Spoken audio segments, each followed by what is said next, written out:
The fragrance of selfless love that has drawn the world into one family.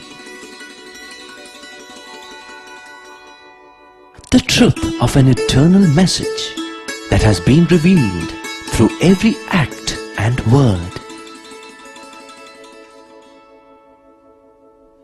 The fulfillment in service that has been taught by relentless sacrifice. The Lord's own life is indeed His message.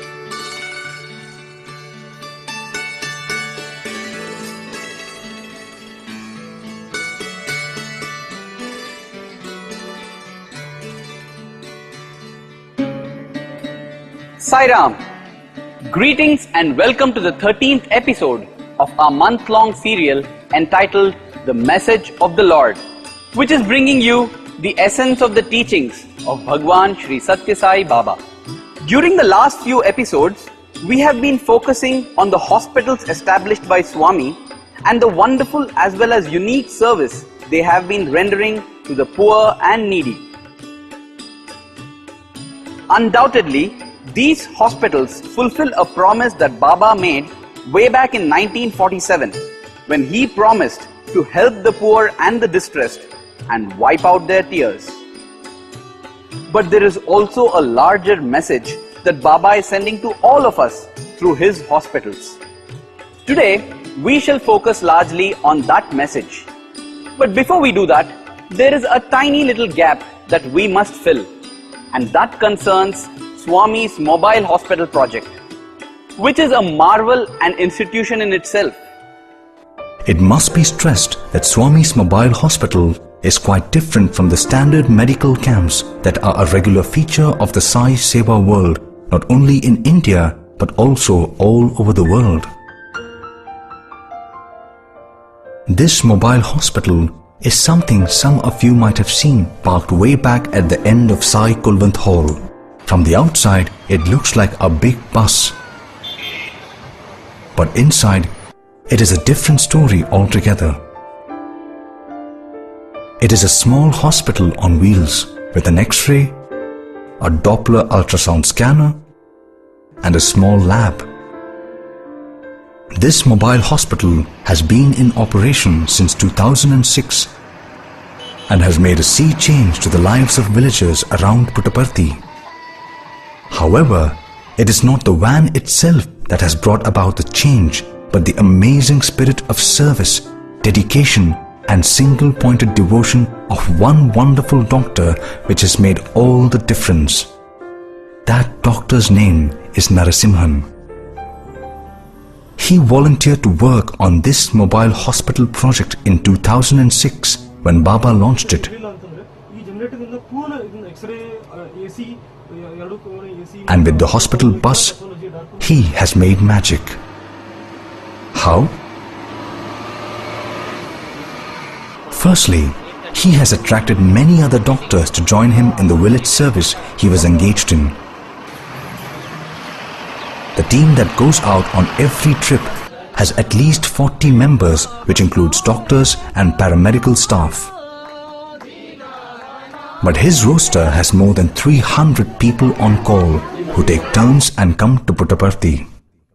And some of those who have volunteered are very experienced doctors who have a very good practice elsewhere or are professors in leading medical colleges. So there you see one aspect of Swami's message. Your service must inspire others to join and enlarge the mission. Let's now see how the hospital service operates. Basically, it caters more than 70 villages around Puttaparthi. During the first 15 days of every month, the mobile hospital visits these villages in turn, one village a day. About 15 doctors accompany the bus during every trip. When the bus reaches its destination, the locals who are eagerly waiting welcome it like an honored guest, for it is truly a lifeline for not only those living in the village to which the bus goes, but also a cluster of hamlets around that village. Thus, the hospital serves many more people than it might actually appear to. All the patients requiring attention wait in a shamiana, while outpatient consultation is organized in a set of rooms in the local school. While patients take their turn, those waiting are kept engaged in various ways. Firstly, they are given a lot of advice about how to keep the body healthy. Here, Dr. Narasimhan takes the lead and does his job with great passion. He also tells them about do's and don'ts and what is important, and also recruits local volunteers to get involved in implementing preventive methods. For example, former smokers and alcoholics are regularly used by him to warn the public about the dangers of smoking, drinking, and chewing tobacco. He also takes in young volunteers to keep an eye on many things, like making sure people observe the lessons that they are taught. This local involvement is very important, for it transforms the hospital from their hospital to our hospital. All records of visits, consultations, and treatment given are maintained in the computer database, so that when the hospital comes again for its visit, the follow-up becomes much easier. This is where the hospital is very different from a medical camp, where patients come and are served like people coming to a soup kitchen. Doctors find this particularly satisfying because when they come the next time, they want to know how their prescription is working. The diagnostic facilities in the hospital, plus the number of experts coming along with the bus, also make a huge difference to the locals. For them, such facilities never come to their doorstep. At best, they are available in a few hospitals here and there in towns some distance away. And everywhere the focus is on money. One should not forget to mention that while waiting, the patients are not only shown educative films but also film clips on Swami.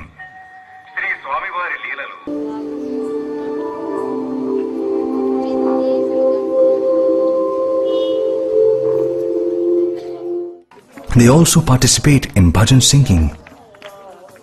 That, plus the atmosphere of love and service that is a central feature of the entire program, makes all the difference to the success of the mission. So, let's put down the various factors that make this hospital so unique and amazingly successful. First, of course, there is Swami, who did something unique. In India, idols from temples are taken out in procession so that the old and the disabled can worship from their homes.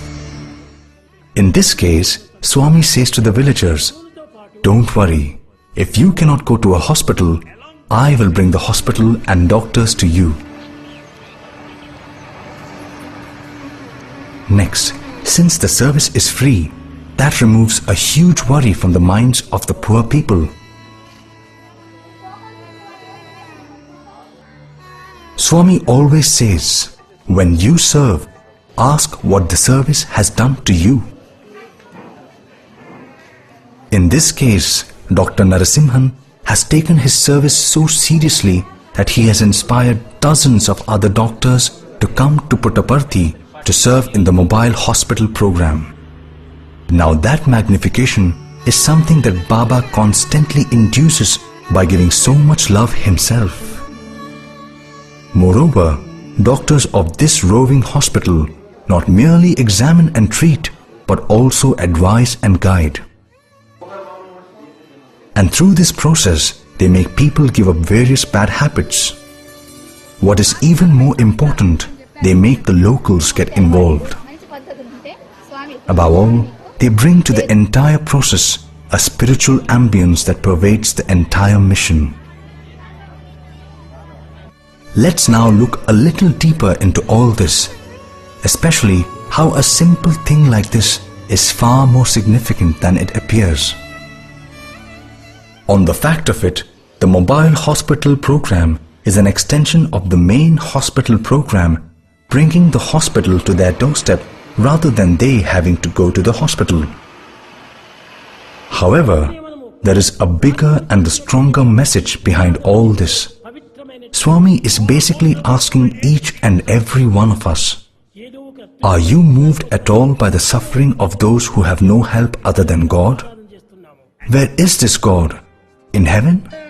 Is not God within you? Why is that God not able to come out and help? Does He not do it in some cases? Do you know why? Because such people have allowed their heart to rule their lives rather than their minds. History tells us that it is because the heart of Florence Nightingale overflowed with compassion that the entire profession of nursing came into existence. Similarly, there are instances of doctors who have actually infected themselves in order to find cures for diseases that until then were terrible curses. Keeping the above points in view, if we look at the world as a whole, we would find that often poor health and poverty go together. That is not to say that the rich do not become sick. Of course they do. On the other hand, poverty has inbuilt factors that make ill health almost unavoidable. Let us spend a minute trying to understand how these factors influence the health of poor people, each in its own way, starting with food. When money is scarce, it inevitably leads to malnutrition, which is a condition that is produced when the body does not receive its due quota of nutrients. A baby born in a poor family has a handicap almost from day one, since its mother is hardly able to feed milk to the child. Nutrition deficiency in infants straight away reduces their body immunity, affects their brain growth, and in general stunts body growth as well. On top of it, poor children are made to work from an early age when, due to lack of food, they have poor stamina. So, it is not difficult to see that poverty brings ill health in a tow, literally from birth. Add to this the additional problems created by dirty water, lack of sanitation, and polluted air due to garbage everywhere. Is it any wonder that over 1 billion people have huge health problems simply because they are born poor? For many in the comfort zone, all this reduces to just statistics or small news items in morning newspapers. But for people whose entire life is a struggle just to keep alive, it is a different story. Planners talk of increasing productivity, making the country competitive in science and engineering, etc. But do they appreciate that all these plans are invariably going to leave out millions who are poor and can therefore hardly even get on to the ladder of growth? Okay then, fine. Yeah, sure. Speak to you later. Bye. Most people would shake their heads and say, Listen, you're talking about huge societal problems. It is meaningless to speak about it to people like me. I'm after all an individual, and there is only so much that I can do. Well, problems always exist, and we just have to live with them. Maybe helping out a bit here and bit there. This is invariably how people in the comfort zone would speak. Even the very rich do so. They are too busy and simply do not have enough time to manage their own affairs. But just look back at what Baba has done. He was poor and yet he did monumental things. How? Not by looking at his purse. In fact, he never had one. Rather, what he always invested was unlimited compassion, abundant pure love, deep dedication, and continuous involvement.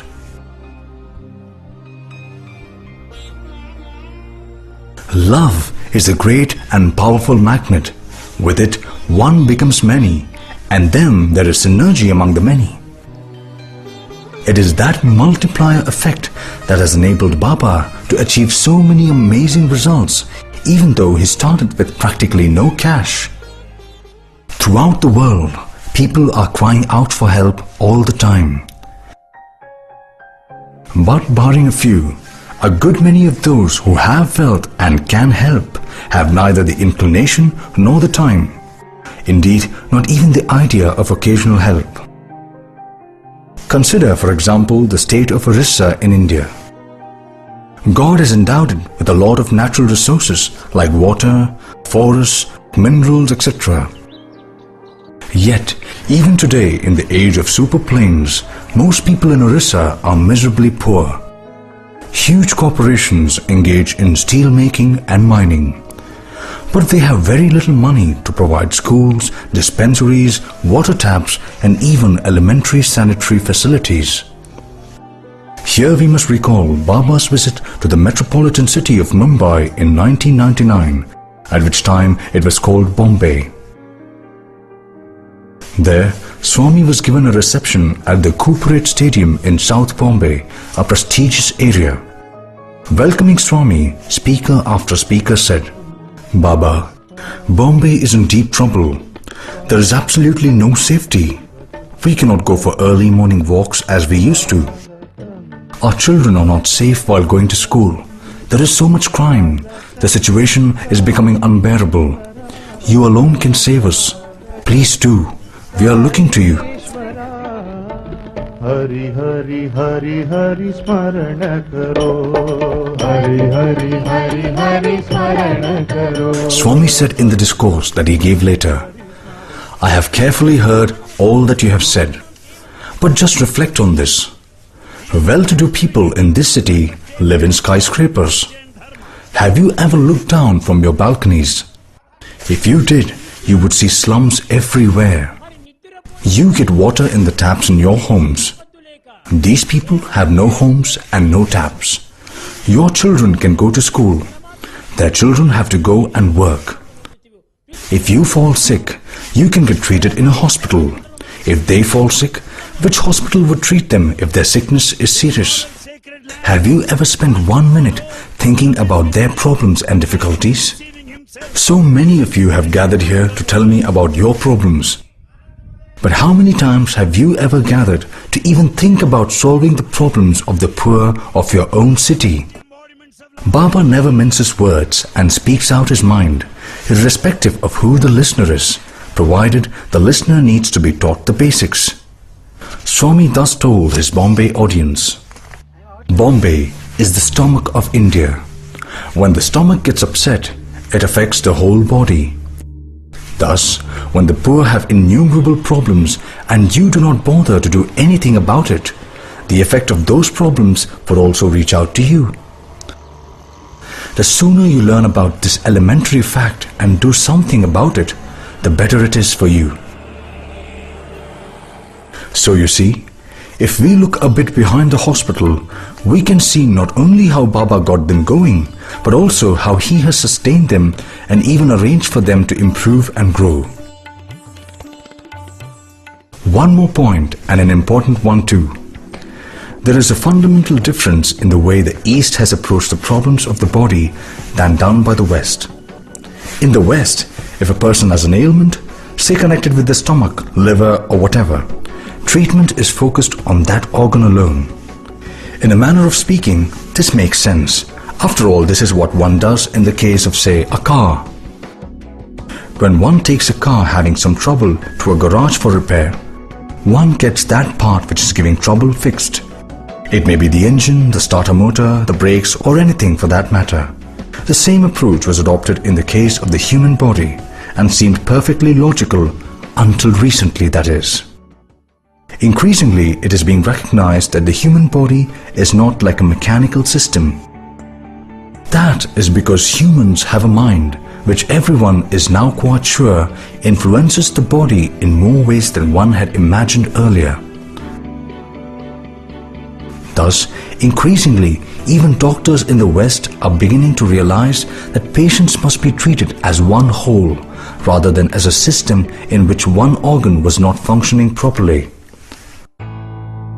One doctor who has taken this much seriously than many others is Dr. Mitch Krukov of Durham in North Carolina. Dr. Krukov has done pioneering work in establishing that praying for patients in a systematic manner actually sends good vibrations to the minds of the patient. In turn, that stimulates the body, encouraging it to do its best to help the healing process administered externally by the doctor.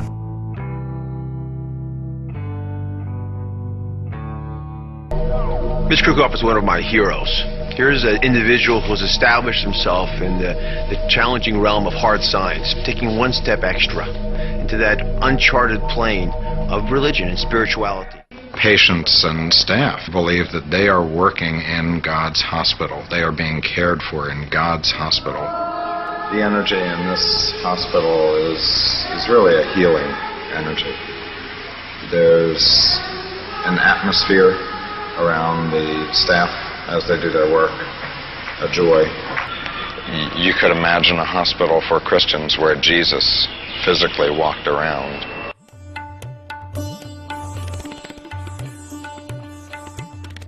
So there it is. This issue of body-mind interaction is a big topic in itself, and we cannot go into there due to lack of time. But this much is for sure.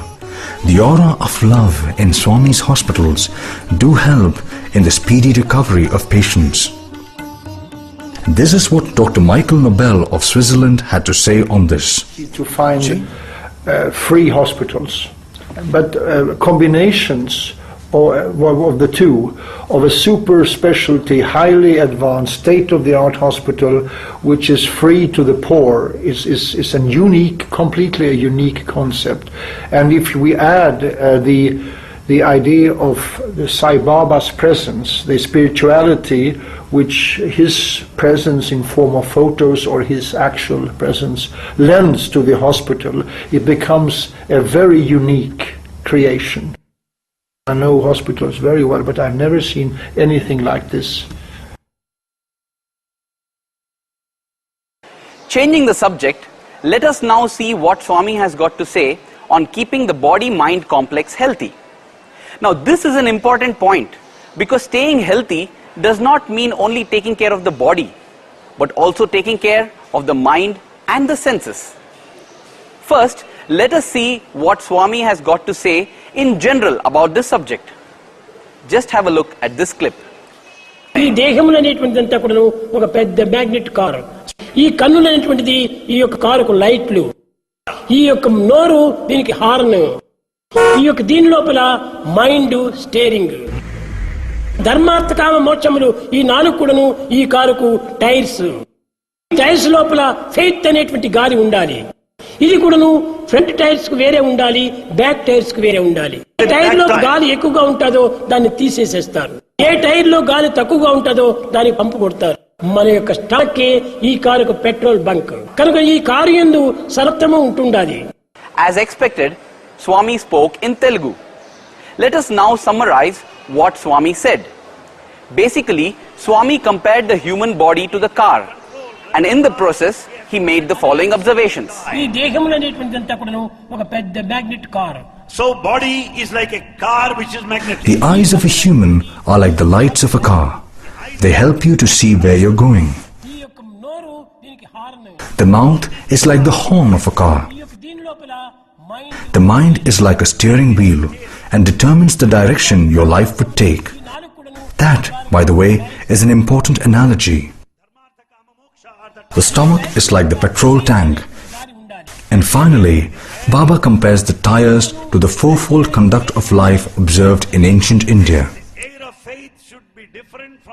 This point is a bit difficult to understand for people who are not familiar with Indian scriptures, and so maybe a few words of explanation would suffice. You know, the scriptures of India do not demand people to live like monks. They accept that ordinary people would like to have money and possessions. They would also have desires of various kinds, especially to get married and raise a family. So, a fourfold code of conduct called Purushartha was laid, according to which dharma had to be the basis of everything one did in life, including the acquisition of money and having desires. A strong moral foundation for everything that one did was thus considered a must. Next, it was stipulated that as one grows older, one gave up wants and desires slowly but steadily. Thus, by making dharma the basis and slowly sublimating one's desires, one could, so declared the scriptures, eventually attain moksha or liberation. Baba compares the four tires of a car to the Purushartha and adds that Just as the air pressure in the four tires must be suitably adjusted so that the car does not lose balance while moving, so also in life, wealth acquisition and desires must be strictly regulated. You might ask, but what have the Purushartha got to do with health and healthcare?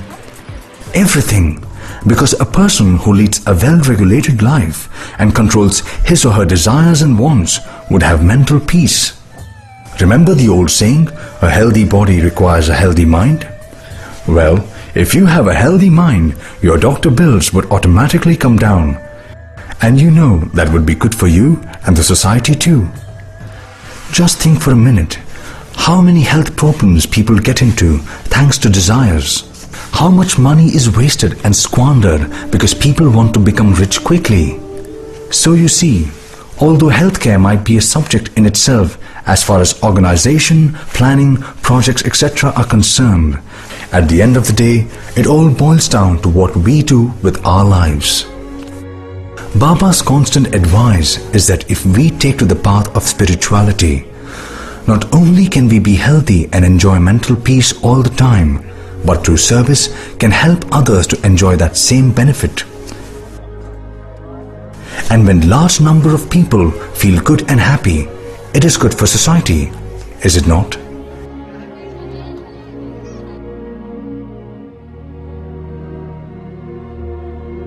Take a look. Just by his very presence, Swami is able to fill so many with so much happiness.